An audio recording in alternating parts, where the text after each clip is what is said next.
FORA.tv. The world is thinking. For years, I've been hearing this argument that the economy needs more college graduates, and I believe that it's based upon several badly mistaken assumptions. The first mistaken assumption is that there is some direct and causal link between increasing the number of people with college degrees and the creation of more high-skill, high-pay jobs. Unfortunately, employers are not catalyzed to create such jobs simply because there are more people available with college degrees. In other words, supply doesn't create its own demand here. Evidence. As my colleague pointed out, many college-degreed Americans today are working at jobs that call for no academic preparation. The same thing was true in Britain, where the Blair government's push to get more and more people through with college degrees has led only to a surplus of graduates doing fairly mundane jobs. And there are now reports that China has a glut of underemployed college graduates. The second mistaken assumption is that college coursework necessarily does a lot to enhance a person's productivity. Well, with some students, that's emphatically true, but for many others, it is not. Now, a book that I recommend everyone read is Professor Jackson Tobey's new eye-opening book, The Lowering of Higher Education.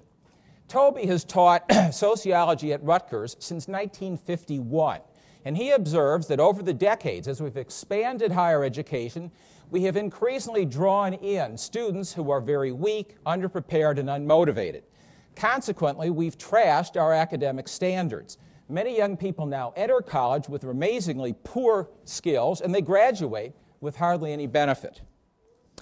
A third faulty assumption is that most employers now need workers with in-depth knowledge you could only get from a college education. Again, for some that's true, but for most it's not. Most employers are just looking for good basic skills and trainability. Sadly, many graduates, high school and college, are lacking in those attributes. And that's a real problem, basic education in America. But putting more people through college is not the way to solve it. Now, I'd like to mention a bad side effect to this idea, namely credential inflation. As Harvard professor James Engel wrote in his book, Saving Higher Education in the Age of Money, the U.S. has become the most rigidly credentialized society in the world. A BA is required for jobs that by no stretch of the imagination call for 2 years training, let alone 4. College is largely a positional good. So as we increase the number of people who attain college degrees, that will ratchet up credential inflation.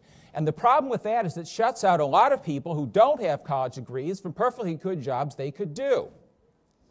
I'll conclude with this point. We don't need a central planning approach to higher education. Only individuals can properly weigh costs versus benefits.